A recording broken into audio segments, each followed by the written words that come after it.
Hello everyone, welcome to my channel. Guys, आज का हमारा टॉपिक है फ्यूचर परफेक्ट टेंस पार्ट 3 में।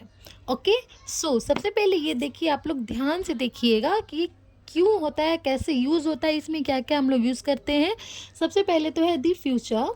The future perfect is a verb tense use for actions that will be completed before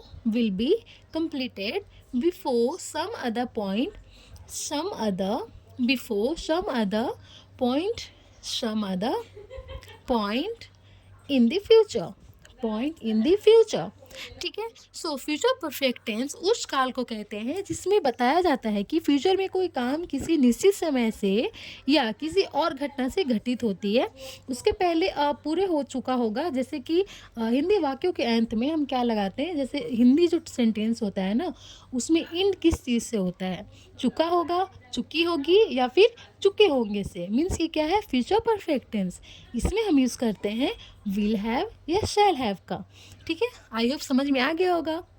अब हम इसका देखते हैं अफर्मेटिव का। अफर्मेटिव का फॉर्मूला सबसे पहले तो देखना है, ताकि उसी के अकॉर्डिंग हम लोग पुट करेंगे सारे सेंटेंसेस को।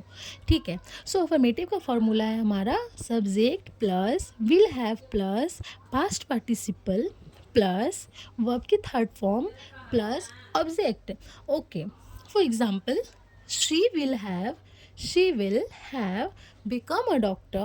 become a doctor in 2 years।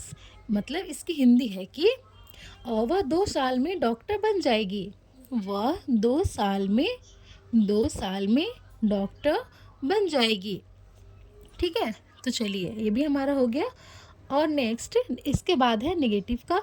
Negative का हमारा फॉर्मूला है subject plus will plus not plus have plus past participle और वर्ब की थर्ड फॉर्म। इन सब में हम लोग को ना वर्ब की थर्ड फॉर्म का ही यूज़ करना है। ठीक है, plus objective. For example, she will not have become a doctor in 2 years। She will not have become a doctor she will not have become a doctor in 2 years। ठीक है, इसका मतलब same वही sentence है, इसमें बस नहीं का यूज़ हुआ है। सो वह 2 साल में डॉक्टर नहीं बन पाएगी। वह 2 साल में डॉक्टर नहीं बन पाएगी। ये भी हमारा हो गया अफर्मेटिव नेगेटिव दोनों का। अब हम नेक्स्ट देखते हैं इंट्रोगेटिव का, जो हमारा क्वेश्चन का होता है। सब्जेक्ट के पहले उसका हेल्पिंग वर्ब लगाते हैं, वही। ठीक है, इंट्रोगेटिव। सो इसका हमारा फॉर्मूला है will plus subject plus have plus past participle और वर्ब की थर्ड फॉर्म। मैंने बताया ना कि इन सब में हम लोग को थर्ड फॉर्म ही यूज़ करना है, plus objective and question mark. क्योंकि हमारा इंट्रोगेटिव है तो क्वेश्चन मार्क मतलब बहुत इंपॉर्टेंट है इसमें। ओके, एग्जाम्पल है इसका, will she have become a doctor in 2 years। Will she have become a doctor in 2 years मतलब ये पूछ रहा है कोई। जैसे इसकी हिंदी है, अब देख लीजिए, क्या वह 2 साल में डॉक्टर बन पाएगी। ठीक है, तो ये भी हमारा हो गया कंप्लीट फ्यूचर परफेक्ट टेंस भी। Okay, to see the next part please subscribe to my YouTube channel and thanks for watching.